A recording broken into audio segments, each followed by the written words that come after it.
we believe that it was built by Dr. Dixon. That's what Nick and Marcy believed also. So I'll have Mike tell you how it was built. Yeah.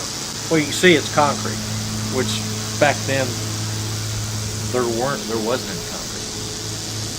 But Dr. Dixon was in England in the 1840s and saw them building the manor houses in England out of stone and concrete. And that's where the radius came from. That's where the concrete came from. They were doing that in England, and so he duplicated it here because they liked it and he wanted it. So he came back here and built a concrete house with the castle radius like they did then. Now, how they formed this, and you see it, it's basically perfect. You don't see the forms where they change from one pour to the next. You don't see seams. It all looks great, and the radius is perfectly round. They had no machine, no machinery, no anything. They had to take a piece of wood and get it wet and form that radius to make that form. Wow. And that's just craftsmanship. Now, the second doctor, Dr. Jones, built this little white addition. He came here in the early 1900s, and he built a bedroom and a bathroom, and the bedroom was for his daughter. And this was Dr. Jones's dairy barn. They had one dairy cow. Now go back to Dr. Dixon, and you mentioned slavery. Yeah. Now Dr. Dixon was really ahead of his time. He didn't believe in slavery, and this was a slave county. But Dr. Dixon would treat slaves, which most white doctors back then would not do. The only thing they did have to do was they had to enter this door and not the front door. He also had black people working for him, but they were well paid, which was, in slave era, that's... Yeah. They didn't pay him, the black no. people, but he did. And from what we gathered, he paid them approximately $12 to $14 a month. So, which back then was a lot of money. A lot of money. Yeah. And from what we can gather, it cost him approximately $2,000 to build this house. Wow. So, which was a lot of money back then. Dr. Dixon also would treat both sides in the Civil War. He treated the Union soldiers and the Confederate soldiers. He would not treat them in the house. He treated them outside and told them he would treat them as long as they didn't fight. He said, if you fight, you just die. But I'll treat you if you act right. Which, that's like him treating the blacks. He treated both sides in the war too. So he didn't care. He was a true doctor. We have a graveyard, but we also have a mass grave, and we didn't know. It's not where Nick and Marcy told us it was, but we had two psychics that told us an area where it was. Well, we know exactly where it is now because the lady found it. Oh, you guys get anything like out here in this area? Yeah. Like what? Like have you seen orbs apparitions and or like what do you? Mostly orbs. Now, a few people have seen a guy walking across here with a lantern. Back over by Kids the playing grave. back here. We've heard kids playing back here a number of times. Marcy, like I said, had a lot of animals, and one of their dogs got hit by a car, and they got to digging to bury the dog, and hit a coffin. And so they called the authorities. Highway Patrol brought out 3 cadaver dogs. So all of these places here that you see are where their cadaver dogs hit. Now, in 1918, in the world, there was a Spanish flu pandemic. About 25 million people died. In this county, 1 in 4 people died from the Spanish flu. And Dr. Jones had a tent back there and was treating the people. Filled the barn with bodies. It got full. So he came over here and dug a mass grave and started burying people. Yeah. And I just put these stones around this the other day. Yeah. I always said it was right because the two psychics came over to that rock and walked right out there and said, they're right here. But if you look at it, the grass is greener. It's a little humped up in this strip. And from what I can gather, and what I read, that the reason Dr. Jones didn't die was the year prior he had swine flu, and it built up an immunity, and that's how he survived the pandemic. Back of the property during the Civil War was a Camp Union. Oh, okay. And there was a Civil War battle in this county, which was really pretty cool. It was a Captain Long that was the leader down there, and he only had 42 guys. But those 42 Union soldiers encountered right at 200 Confederates and defeated them with only one casualty. That's called the Battle of Elsie Dairy.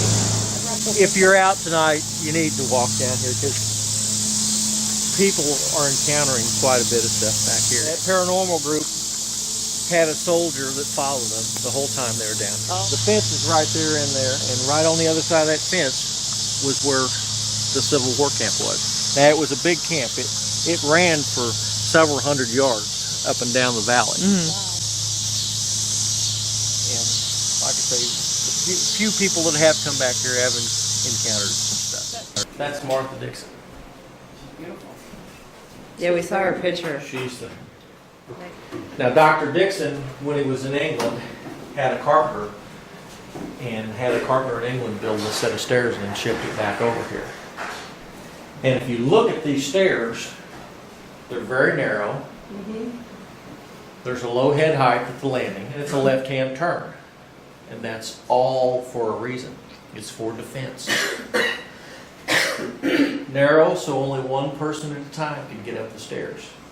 So one person at the top of the stairs could defend the house. Only one person could get up, and when he got right there, he would have to turn. The guy up there could stop him. The low head height was he couldn't pull a musket, couldn't pull a bow, couldn't throw a spear, couldn't do anything. That's a good idea. The left-hand turn was most people are right-handed, so his right hand that would have the weapon would be against the wall, so he couldn't swing. Nice. Good thinking. So that was the reasoning for these stairs. Because if you think about it, in 1850, out in the middle of nowhere, this was a mansion. So if they're going to rob somebody, they're going to rob here. This room actually went from here all the way to the back wall of the kitchen. This wall was added by Dr. Jones because this room originally, in Dr. Dixon's time, was the morgue, was the mortuary. And so what they would do is they would get a couple of sawhorses, lay a board out, lay a cloth out, a white cloth if you were a woman or a child, and a black cloth if you were a man. And they would display the body out here on it. Look up in the corner. Do you see the square? Oh, yeah, now I see it. What that was a body drop. Oh my gosh. Because the doctor's office upstairs, hospital room upstairs, if someone passed, Dr. Dixon didn't carry him down the stairs. He would bind them up. Bind him up and let him down on a rope and pull him through the trapdoor. When we've been in here with our guests, for breakfast, there has been sightings of somebody in there. So we were all sitting here on the table, at the table, and that was sitting over here in the corner where I always put it. And we were all just sitting here. Nobody was walking or anything. And this middle candle just flew out of it. And we're all just sitting here going, okay. Now, the kitchen, I find myself if I'm, when I'm cooking breakfast, you know how you'll be not paying attention, knowing your music, and just kind of start, swaying to it. And it was classical music. And I thought, well, the guests just have music on upstairs, And so when they came down, I asked them, I said, you guys have music on upstairs? But it's concrete, it's kind of hard, unless you had it pretty loud. And they said no. But we heard classical music at 4 o'clock this morning. Look at that cool door. We'll go in there. I know, we don't know the story on the door, That is cool. but it's that way on both sides. Look at that. That is cool. This was Dr. Dixon's sleeping porch. And he was smart enough that the water you talked about, the cistern is underneath here. So he used the rainwater, collected the rainwater under this floor to cool the floor. The only thing, there's only been a couple of things out here. One is they've heard a guy humming out here. Okay? And Mike, when he's here when he comes out here sometimes with me in the mornings, he likes to, while I'm cooking, he likes to come out here and sit under the fan and fall asleep. And I guess they thought I needed help the other day, and somebody kicked the bottom of the chair.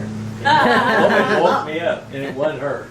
So our guests have standing here, seen people going across the yard. A little girl. A little girl go across the yard. And then the guy with the lantern. Yes. Seen That a was guy- over by.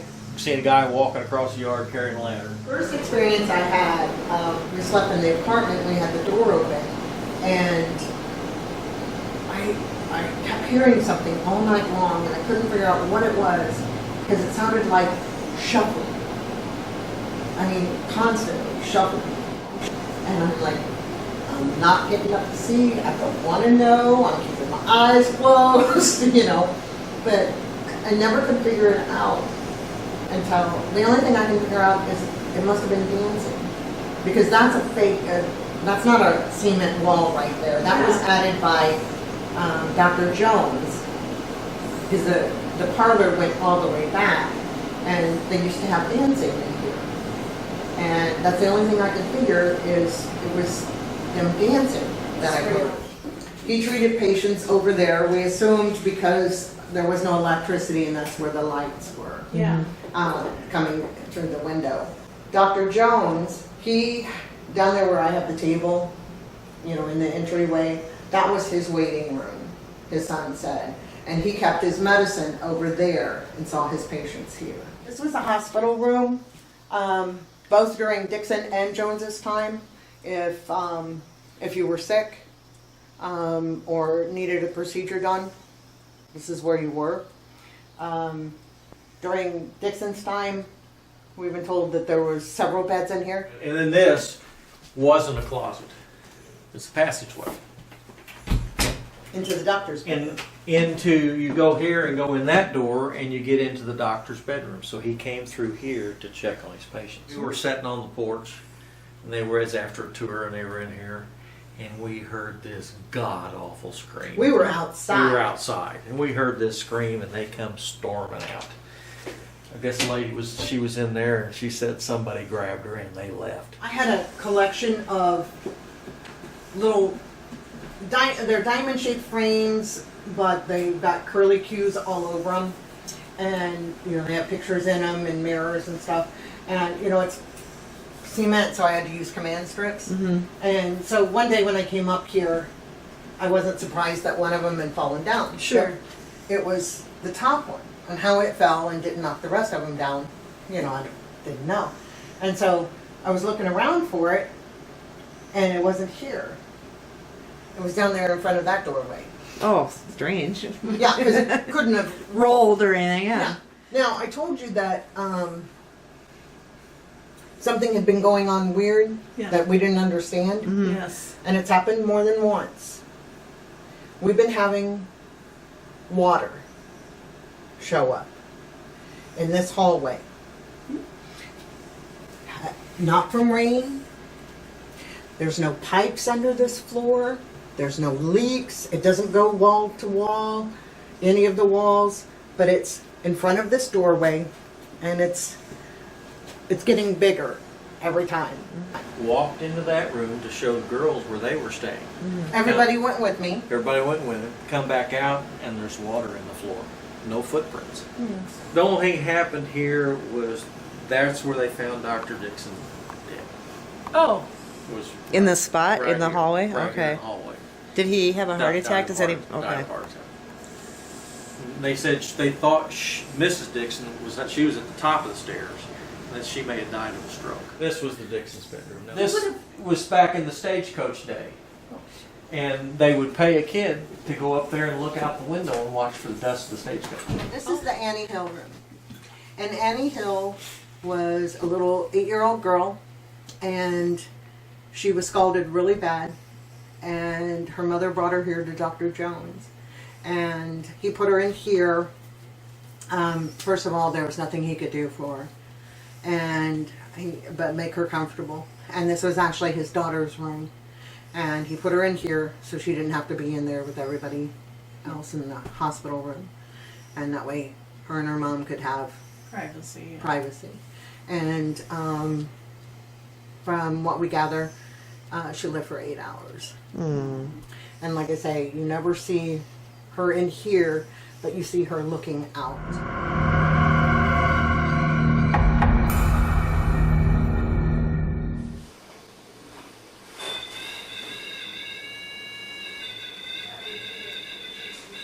If you're doing that, can you stop? Can you not touch that? Okay, now if you were doing that, can you touch it again? Thank you. Is that you? Can I talk to you through that? Is that the doctor?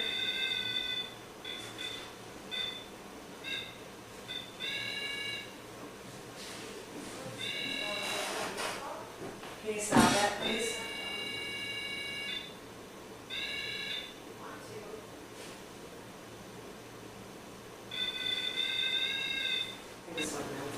I heard it. I thought you were setting it up like you were. Nope. It was going crazy, so I was like, can you stop it? And then it stopped, but then it kept kind of tweaking, but it wasn't really responding, so I don't know about it. But now it's not doing it at all.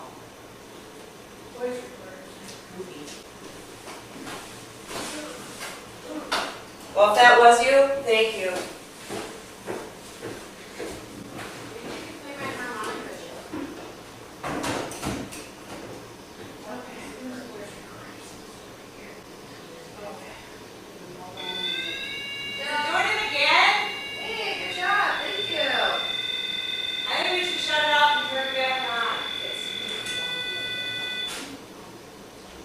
That thing worked out, don't you? There we go.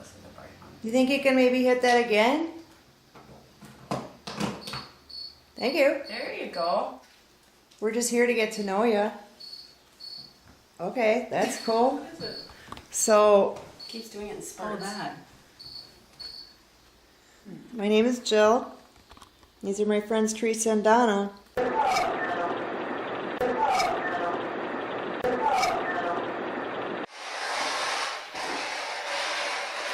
Hello, can you come talk to us on this? Do you know who that man is on the wall over there? In that picture?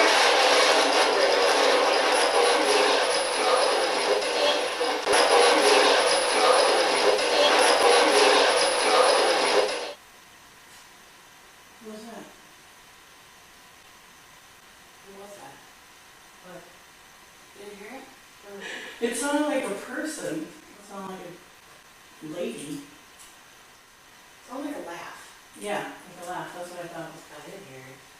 It sounded like a laugh, but not like a high-pitched chuckle, like a... Yeah, just a kind of a giggle, like. Is Martha up here? Are you getting ready for a party? The doctors. The doctors. The doctors. We really just wanted some sort of interaction with you guys.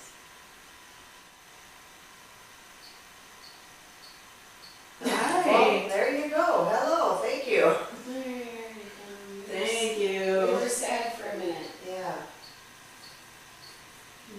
Yeah. Who's in the room with us? It's the three beeps. Is it the same person that was downstairs?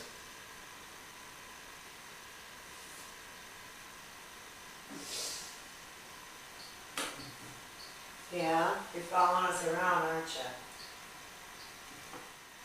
It's funny the patterns this thing makes it, but it's always different depending where we are. Okay.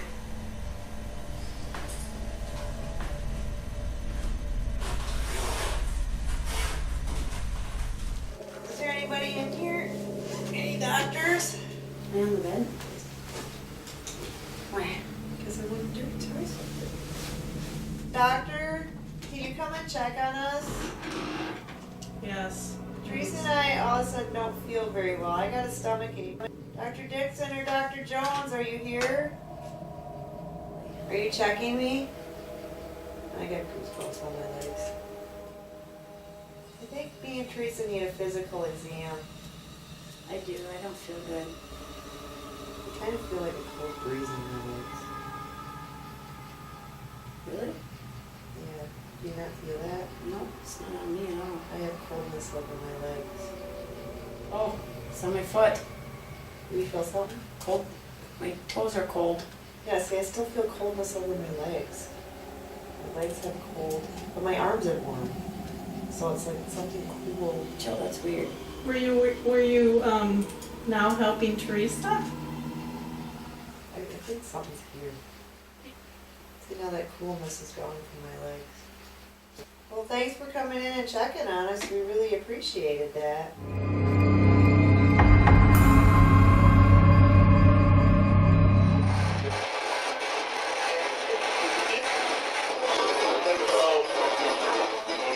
Hello. Is it okay with you if we stay here?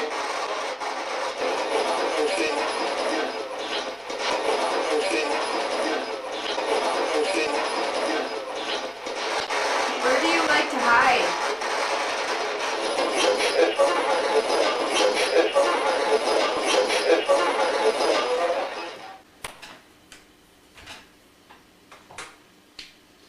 What kind of meals did you serve here, You Martha? see how that candle wobbled? I moved the table. Mm-hmm.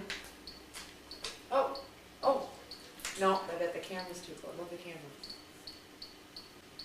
Hi, Hello there. are you Hey. here? Thanks for coming in. Who's with us? We appreciate that. Can you touch that thing 3 times? Light it up 3 times?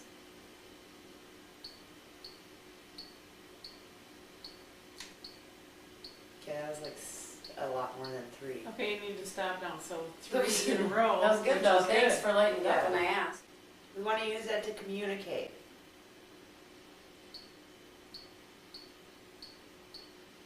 Yes? Touch it if you used to live here.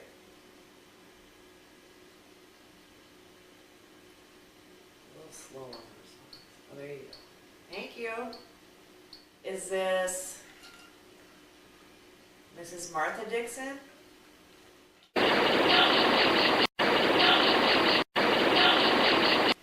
All right, well, let's try and have a conversation on this. You make hams?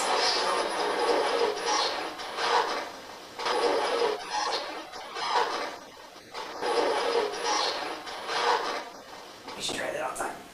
All right, we're gonna try running the spirit box out here in the graveyard, something we never done before, so hopefully we'll get some responses from the people who have passed away out here in this area. Where are you from?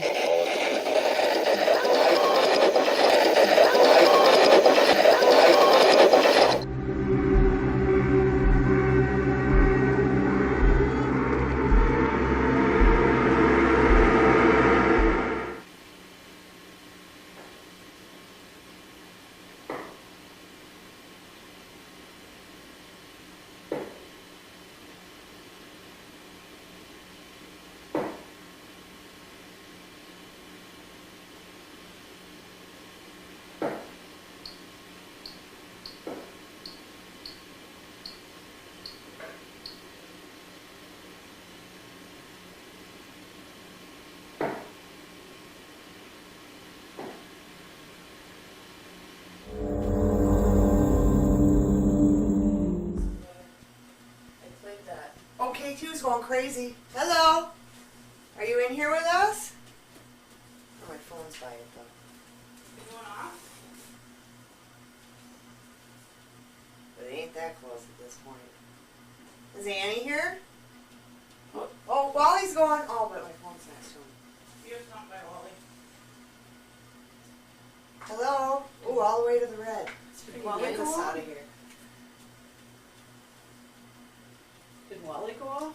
Yeah, but my phone is next to me. Let's see if it works. No? Well, someone was in there. Maybe when you turn the light on. Oh, there, it's doing it again. Hello, Annie? Are you in here? God, I don't want to sleep in here. That's creepy. Yeah, Wally did that. I thought it was because your phone too, because it was such good timing. Yeah. You know, but then you set it back there and it didn't do it It again. didn't and I was do like, it. Annie, are you in here? I just took all your toys away. I'm sorry, I was going to go to sleep in here. Did you like our toys and stuff we brought you?